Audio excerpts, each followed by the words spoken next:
رب زدني علما رب زدني علما. إن الحمد لله نحمده ونستعينه ونستغفره ونعوذ بالله من شرور أنفسنا ومن سيئات أعمالنا. من يهده الله فلا مضل له ومن يضلل فلا هادي له. وأشهد أن لا إله إلا الله وحده لا شريك له وأشهد أن محمدًا عبده ورسوله. يا أيها الذين آمنوا اتقوا الله حق تقاته ولا تموتن إلا وأنتم مسلمون. يا أيها الناس اتقوا ربكم الذي خلقكم من نفس واحدة وخلق منها زوجها وبث منهما رجالا كثيرا ونساء. واتقوا الله الذي تساءلون به والأرحام إن الله كان عليكم رقيبا. يا أيها الذين آمنوا اتقوا الله وقولوا قولا سديدا يصلح لكم أعمالكم ويغفر لكم ذنوبكم ومن يطع الله ورسوله فقد فاز فوزا عظيما. أما بعد فإن خير الحديث كتاب الله وخير الهدي هدي محمد صلى الله عليه وسلم وشر الأمور محدثاتها وكل محدثة بدعة وكل بدعة ضلالة وكل ضلالة في النار. فاعوذ بالله من الشيطان الرجيم. بسم الله الرحمن الرحيم. لن ينال الله لحومها ولا دماؤها ولكن يناله التقوى منكم. وقال رسول الله صلى الله عليه وسلم إن الله لا ينظر إلى صوركم ولا إلى أجسامكم ولكن ينظر إلى قلوبكم وأعمالكم. رواه مسلم. معزز سامعین کرام، حاضرین مجلس، امت مسلمہ کے نوجوان ساتھیوں، عزیز بچوں اور پردہ نشین میری ماں اور بہنوں، اللہ رب العالمین کا بے پایاں شکر و احسان ہے جس نے ہمیں اور آپ کو ایک ساتھ اکٹھا اور جمع ہو کر اپنی عبادت کرنے اور شکریہ ادا کرنے کی توفیق عطا فرمائی. حاضرین گرامی، اللہ رب العزت نے ہر امت میں قربانی کا طریقہ رائج فرمایا ہے اور اسی سنت کو زندہ کرنے کے لیے ہم اور آپ بھی یہاں اکٹھا ہوئے ہیں. حاضرین گرامی، یہ سنت دو نبیوں کی ہے. ایک تو ہمارے نبی کریم صلی اللہ علیہ وسلم کی سنت اور دوسرے حضرت ابراہیم علیہ السلام کی سنت. صحابہ کرام نے اللہ کے رسول صلی اللہ علیہ وسلم سے پوچھا کہ اللہ کے رسول صلی اللہ علیہ وسلم یہ قربانیاں کیا ہیں؟ تو آپ صلی اللہ علیہ وسلم نے فرمایا کہ یہ تمہارے باپ ابراہیم علیہ السلام کی سنت ہے اور یہ سنت بہت ہی عظیم سنت ہے. اس شخصیت کے بارے میں مختصر سی وضاحت ضروری ہے کیونکہ جس جذبے اور جس خشیت کے ساتھ انہوں نے یہ سنت جاری کی، وہ جذبہ اوروں کے اندر پایا جانے والا نہیں ہے. لیکن کم سے کم ہم ان کا ذکر کر کے اور ان کے جذبے کو سن کر کے کم سے کم اس طرح کا جذبہ اللہ اور اس کے رسول کی اطاعت و فرما برداری کرنے کے لیے اپنے اندر پیدا تو کریں. تو جس شخصیت کی سنت ہے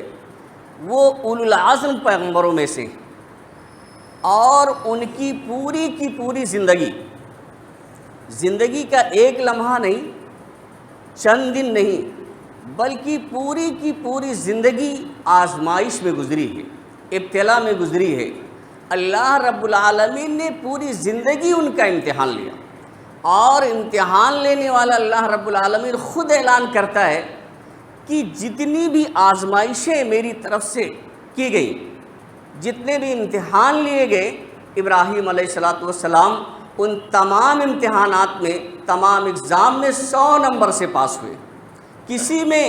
کسی طرح کی کوئی کمی نہیں رہی. اللہ رب العالمین فرماتے ہیں وَإِذِ ابْتَلَىٰ إِبْرَاهِيمَ رَبُّهُ بِكَلِمَاتٍ فَأَتَمَّهُنَّ قَالَ إِنِّي جَاعِلُكَ لِلنَّاسِ إِمَامًا، کہ جب ابراہیم علیہ السلام کو ان کے رب نے چند چیزوں میں آزمایا تو ان تمام میں پورے اترے اور کھرے اترے، ان تمام کو پورا کر دیا، تو میں نے کہا میں تمہیں دنیا والوں کا، لوگوں کا امام بنانے والا ہوں۔ تو پوری زندگی تو ابتلا اور آزمائش میں گزری ہے۔ انہی میں سے ایک آزمائش یہ تھی کہ باپ نے جب توحید کی دعوت دی، ایک اللہ کے سامنے سجدہ ریز ہونے کا حکم دیا، ایک اللہ کی عبادت کی طرف جب اپنے باپ کو دعوت دی تو باپ نہیں مانا، گھر سے نکال دیا، پوری قوم دشمن ہو گئی، صرف اس وجہ سے کہ اللہ ایک ہے۔ ایک اللہ کی عبادت کی دعوت دینے کی وجہ سے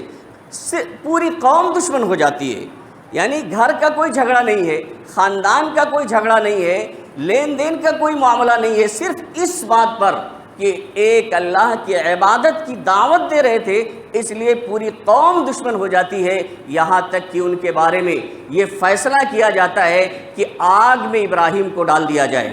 تفصیل سے یہ واقعہ آپ نے پڑھا ہوگا۔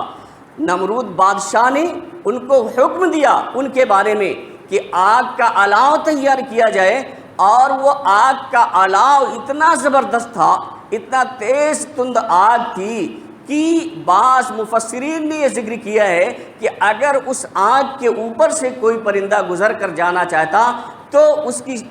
گرمی کی شدت کی وجہ سے، اس کی تپش کی وجہ سے اس کے اندر جھلس کر گر جاتا، لیکن اس کے اوپر سے گزر نہیں سکتا تھا۔ آپ بتائیے ایسی آگ تیار کی جاتی ہے، اور ابراہیم علیہ السلام کو صرف اس جرم میں کہ ایک اللہ کی عبادت کی جائے، منجنی کے کالے کے ذریعہ اس میں ڈال دیا جاتا ہے۔ لیکن اللہ رب العالمین فرماتے ہیں یا نار کونی بردًا وسلاما علی ابراہیم، کہ اے آگ تو ابراہیم علیہ السلام پر ٹھنڈی اور سلامتی والی ہو جا۔ یعنی اللہ رب العالمین نے اس وقت ان کی حفاظت فرمائی، لیکن کچھ ہی دنوں کے بعد،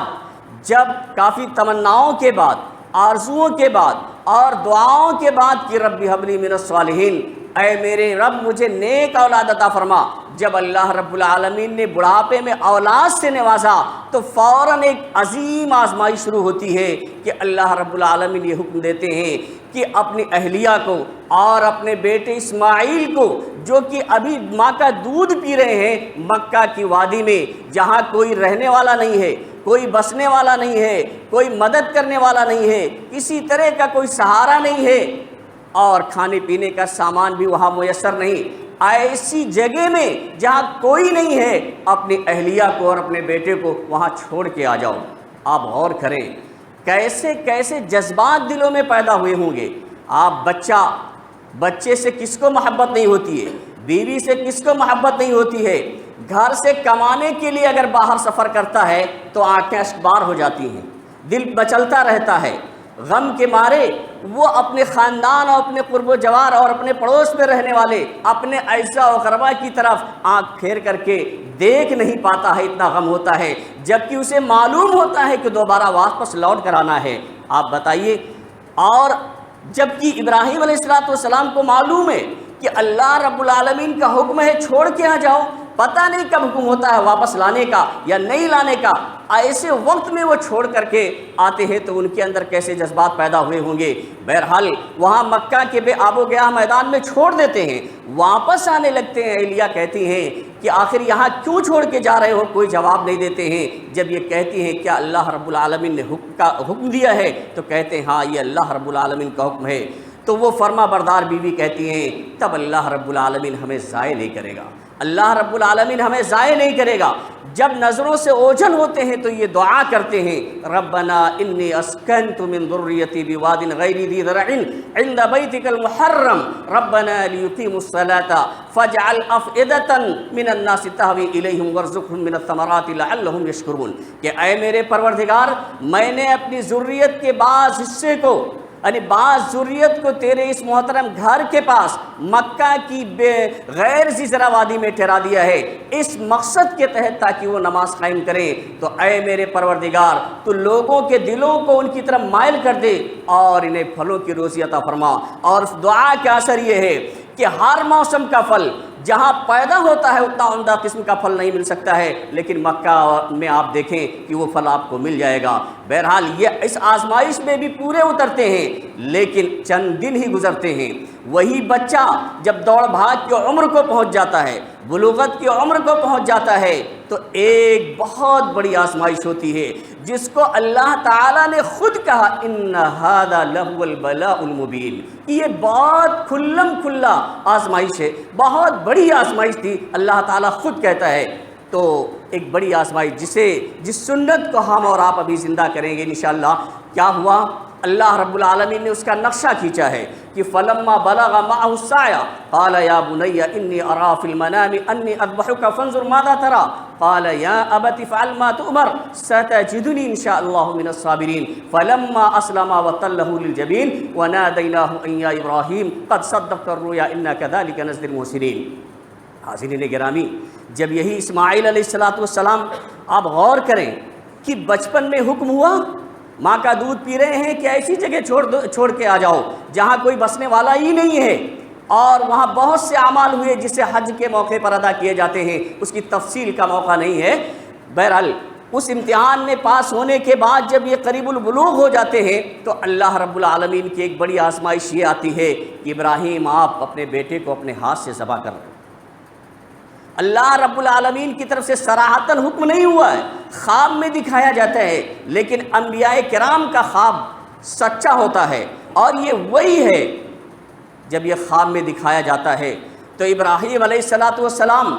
اس پر تیار ہو جاتے ہیں، کسی طرح کا کوئی تردد نہیں ہوتا ہے، پریشانی نہیں ہوتی ہے کہ بڑھاپے کا ایک سہارا ہے، ایک لاٹھی ہے، آگے کیا ہوگا اگر میں اسے ذبح کر دوں گا، کسی طرح کے شک و شبہ میں نہیں پڑتے ہیں۔ شیطان حضرت ہاجرہ کو بھی ورغلاتا ہے، اسماعیل کو بھی بہکانے کی کوشش کرتا ہے، ابراہیم علیہ السلام کو بھی بہکانے کی کوشش کرتا ہے، لیکن کامیاب نہیں ہوتا ہے۔ اور ابراہیم علیہ السلام اپنے بیٹے سے کہتے ہیں کہ اے میرے لخت جگر، میں نے خواب میں یہ دیکھا ہے کہ اپنے ہی ہاتھ سے تمہارے گلے پہ میں چھری چلا رہا ہوں۔ وہ فرما بردار بیٹا، وہ مطیع و فرما بردار بیٹا جس کی تربیت حضرت ہاجرہ کے ذریعہ ہوئی تھی، انہوں نے کہا کہ اے میرے ابو جان، بھڑکے نہیں، ناراض نہیں ہوئے، یہ نہیں کہا کہ بچپن میں تو مجھے آپ نے ایک ایسے جنگل اور بیابان میں چھوڑ دیا، اب جب میں چلنے پھرنے کے لائق ہو گیا ہوں تو میرے گلے پہ چھری چلانا چاہتے ہیں، بلکہ وہ سعادت مند اور فرما بردار بیٹا ان الفاظ میں جواب دیتا ہے جسے قرآن بیان کرتا ہے، یا ابت افعل ما تؤمر ستجدنی انشاءاللہ من الصابرین، کہ اے میرے ابو جان، بہت ہی پیار بھرے انداز میں جواب دیتے ہیں ایسے موقع پر بھی کہ اے میرے ابو جان، جو اللہ رب العالمین نے آپ کو حکم دیا ہے اسے آپ کر گزریے، اس میں تردد میں نہ پڑیے، کسی طرح سے جھجکنے کی ضرورت نہیں ہے، انشاءاللہ مجھے آپ صابر و شاکر پائیں گے۔ آگے اللہ تعالیٰ فرماتے ہیں فلما اسلما وتلہ للجبین، جب دونوں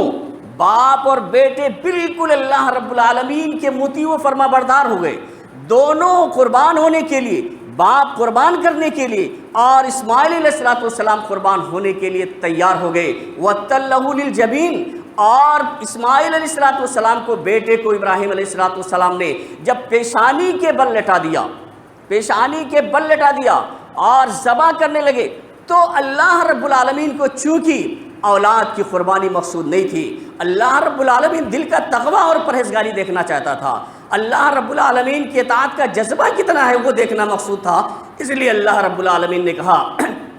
وَنَادَيْنَاهُ أَن يَا إِبْرَاهِيمُ قَدْ صَدَّقْتَ الرُّؤْيَا إِنَّا كَذَلِكَ نَجْزِي الْمُحْسِنِينَ، کہ ہم نے ابراہیم کو یہ حکم دیا کہ ابراہیم تم نے اپنا خواب سچ کر دکھایا ہے، ایسے ہی ہم نیکوکاروں کو نیکیوں کا بدلہ عطا فرماتے ہیں۔ اور آگے اللہ رب العالمین نے اس کا ذکر کیا۔ آپ غور کریں کہ زمین و آسمان نے، چرند و پرند نے، فرشتوں نے، انسان و جنات نے، بلکہ تمام مخلوقات نے کیا کبھی ایسا نظارہ دیکھا؟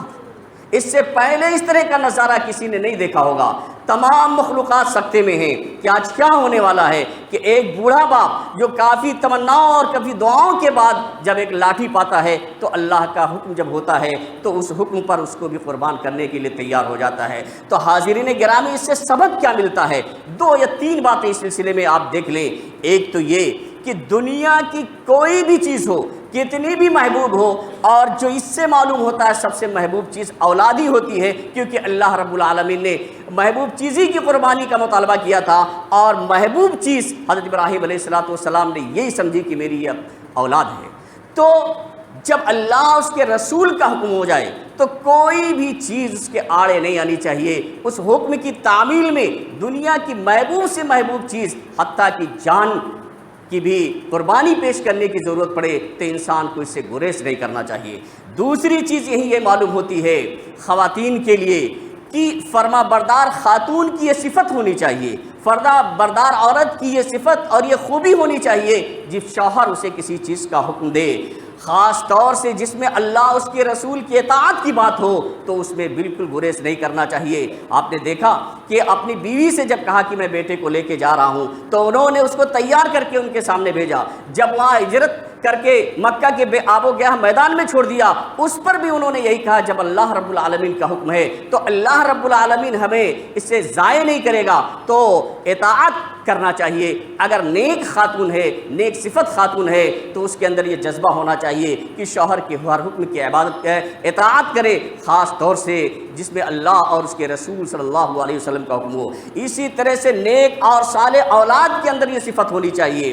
کہ اپنے ماں باپ کی اطاعت کرے۔ آپ بتائیے اس سے اچھی مثال آپ کو کیا مل سکتی ہے کہ اسماعیل علیہ السلام سے جب یہ کہا ابراہیم علیہ السلام نے کہ اے بیٹا میں اپنے ہی ہاتھ سے تمہیں ذبح کر رہا ہوں، تو اسماعیل علیہ السلام نے بغیر جھجکے ہوئے فوراً یہ جواب دیا کہ اے میرے ابو جان، اگر اللہ رب العالمین نے آپ کو حکم دے رکھا ہے تو آپ اس حکم کی تعمیل کریے، میں اس کے لیے تیار ہوں، اور انشاءاللہ صبر کرنے والوں میں سے پائیں گے، میں بے صبری کا مظاہرہ نہیں کروں گا۔ تو اولاد کی یہ ذمہ داری ہے کہ اپنے والدین کی اطاعت کرے، اور اسی طرح کے جذبہ اپنے اندر پیدا کرے کہ جب بھی والدین کا حکم ہوگا ہم ان کے ہر حکم پر لبیک کہیں گے، خاص طور سے اگر وہ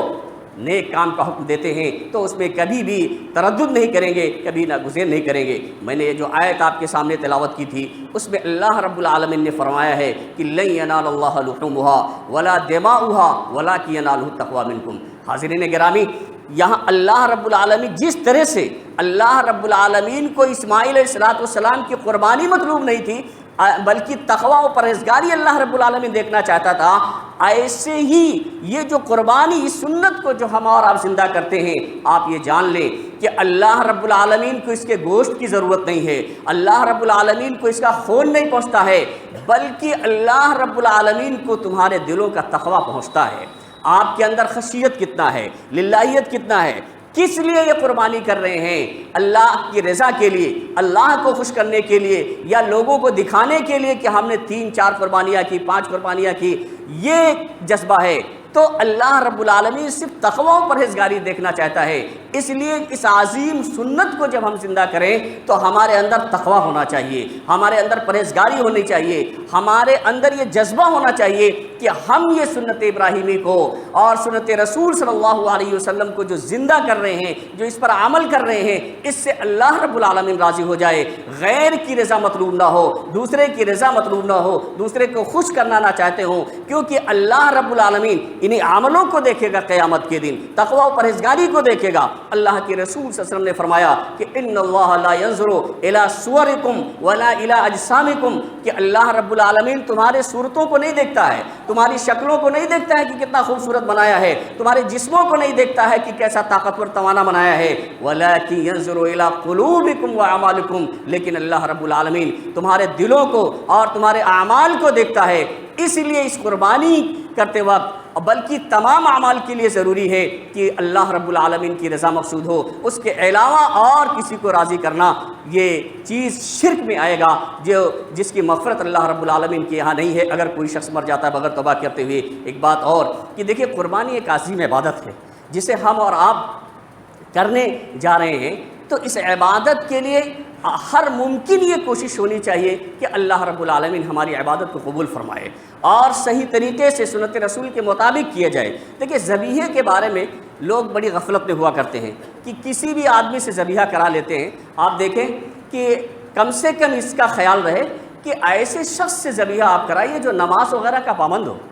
دیکھیں، جو نماز نہیں پڑھتا ہے، سرے سے نماز ہی نہیں پڑھتا ہے، چاہے اس کا انکار کر رہا ہو یا نہ ہو، بہت سے علماء کا جیسے ابن باز رحمہ اللہ وغیرہ ہیں، ان کا فتویٰ یہ ہے کہ اس کا ذبیحہ حرام ہے، کھایا ہی نہیں جا سکتا ہے۔ تو آپ بتائیں اتنی عظیم سنت، اتنا پیسہ بھی خرچ کرتے ہیں، یا جو لوگ اپنے گھروں پہ پالتے ہیں کتنی سال بھر اس کی خدمت کرتے ہیں، اور اللہ رب العالمین کے حکم کے مطابق اگر ہم اس سنت کو زندہ کر رہے ہیں تو پھر ایسے شخص کو بیچ میں لانے کی کیا ضرورت ہے جس سے آپ کا ذبیحہ ہی مشکوک ہو جائے۔ اسی لیے آپ کوشش یہ کریں کہ کم سے کم ایسے قصاب یا ایسے شخص سے مدد لیں جو نماز پڑھ رہا ہو، نمازی ہو، کیونکہ بے نمازی کا ذبیحہ جو ہے کھانے میں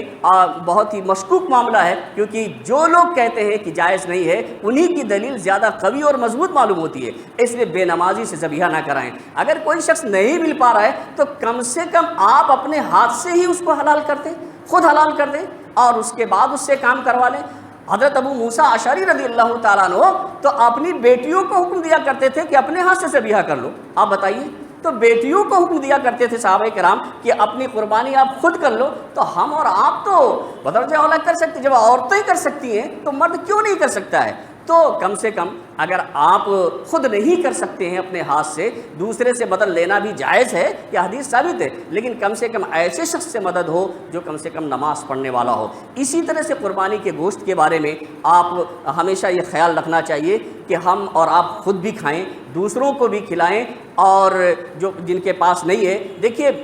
جو صاحب استطاعت ہیں وہ تو بہرحال سال بھر میں ہفتے میں ایک دن دو دن بہت سارے لوگ روزانہ بکرے کا گوشت کھاتے ہیں، لیکن بہت سی تعداد، کثیر تعداد میں لوگ پائے جاتے ہیں جو پورے سال بکرے کا گوشت نہیں کھا سکتے۔ یہ کوئی تعجب کی بات نہیں ہے، گاؤں دیہات میں ہم دیکھتے ہیں، ہم وہیں کے رہنے والے، تو بہت سے لوگ ایسے پورے سال بکرے کا گوشت، اگر کہیں دعوت نہیں ہے تو ان کے پاس ایسے وسائل نہیں ہیں کہ وہ کھا سکیں، تو ایسے لوگ ہمارے درمیان موجود ہوتے ہیں تو خود بھی کھائیں اور ایسے لوگوں کو بھی کھلائیں۔ اگر آپ ایسے لوگوں کو، آپ کے پڑوس میں رہنے والے لوگ ہیں، اگر آپ نہیں دیتے ہیں تو اللہ رب العالمین کے یہاں اس پر مواخذہ ہوگا۔ اللہ رب العالمین نے اس کا حکم دیا ہے، بلکہ ایک اللہ کے رسول صلی اللہ علیہ وسلم نے تو شروع میں 3 دن سے زیادہ قربانیوں کے گوشت کو رکھنے سے منع فرما دیا تھا، اور فرمایا کہ میں نے اس لیے منع فرما دیا تھا تاکہ سارے لوگوں کو پہنچ جائے، لیکن اللہ تعالیٰ نے اب وسعت ادا کر دی ہے، تو آپ کھائیے بھی، ذخیرہ بھی کیجیے، اور لوگوں پہ صدقہ کر کے آپ اجر بھی کمائیے۔ تو حاضرین گرامی، اس کا آپ ضرور خیال رکھیں، یہ سال بھر کا تہوار ہوتا ہے، سال بھر کی عید ہوتی ہے، تو اپنی خوشیوں میں غریبوں کو بھی شریک رکھیں۔ اللہ رب العالمین سے دعا ہے کہ الہ العالمین ہمیں ان تمام باتوں پر بحسن خوبی عمل کرنے کی توفیق عطا فرمائے۔ الہ العالمین جو بھی ہم سے چھوٹی بڑی کوتاہیاں ہو گئی ہیں ان کوتاہیوں اور لغزشوں کو تو دور فرما دے۔ الہ العالمین ہماری ہر چھوٹی بڑی کوتاہیوں کی اور لغزشوں کو تو دور فرما دے، اور جو بھی عبادات ابھی ادا کی گئی ہیں ان عبادتوں میں کسی طرح کی بھی کوئی کمی رہ گئی ہے تو اسے بھی تو درگزر فرما۔ الہ العالمین ہم میں جو پریشان حال ہیں ان کی پریشانیوں کو دور فرما دے، جو لوگ بیمار ہیں انہیں شفائے کامل عطا فرما۔ تقبل اللہ منا ومنکم صالح الاعمال۔ السلام علیکم ورحمۃ اللہ وبرکاتہ۔